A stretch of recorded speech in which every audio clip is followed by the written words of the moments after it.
Shabbat Shalom. Le Rav Levi Weinberg, quand il était jeune, 1975, il était envoyé en Shlichut en Australie pour être là-bas pendant 2 ans dans la yeshiva. Et lui, il écrivait chez ses parents de temps en temps des lettres et il a demandé à son père si tu peux garder les lettres, comme ça quand je reviens, ça va être comme un yoman, comme ça je peux voir qu'est-ce que j'ai passé, comme ça il écrivait. À cette époque-là, il n'y avait pas de WhatsApp, il n'y avait pas de téléphone, presque pas, ça coûtait très très cher. Donc, il envoyait les lettres, il écrivait toutes les histoires. Après 2 ans qu'il est revenu ici en Israël, il a regardé, il a passé sur les lettres, et là tout d'un coup il a vu qu'il y avait des notes que le rabbi il a écrites. Et il n'a pas compris, ça veut dire quoi, c'est quoi ces notes-là? Et là, son père il a dit, regarde, de temps en temps, moi je faisais rentrer des lettres comme ça que je pensais que c'était intéressant, je faisais rentrer ça chez le rabbi, et le rabbi il notait dessus comme ça, comme des réponses. Parce que le rabbi il aimait aussi recevoir des lettres, des petites histoires comme ça intéressantes, des bonnes choses. Et là, il a vu dans une des lettres qu'il a raconté une histoire que c'était Rosh Hashanah et que c'était la première fois qu'il a vu ça à Melbourne, la grande choule, ils étaient assis là-bas et ils ont commencé à vendre, faire les ventes pour ceux-là qui vont acheter les aliyot.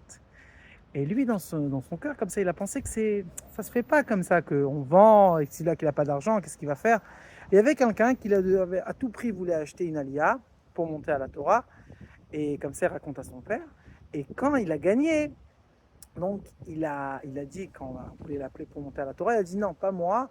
Un homme comme ça, au fond de la choule, un homme très simple, c'était un coiffeur, très très simple. Et il a dit, voilà, je donne ça à cette personne-là. Et comme ça, lui, il a écrit à son père. Son père, il a vu cette histoire-là, il a fait rentrer ça chez le rabbi.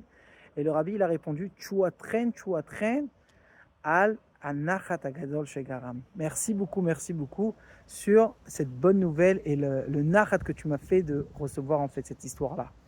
Et ça, si vous voulez, quand on est la semaine avant de Tisha B'Av, ce Shabbat-là, c'est Shabbat Razon.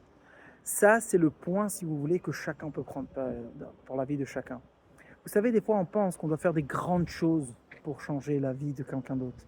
Et là, cette histoire-là, elle nous apprend, non, même les petites choses, les choses les plus simples qu'il peut y avoir, ça peut faire une très très grande différence. Qu'est-ce qu'il a fait? Il a acheté une alia, à la place de prendre ça pour lui, il a donné ça à son camarade, à un ami, quelqu'un de simple qu'il n'avait pas la possibilité d'acheter.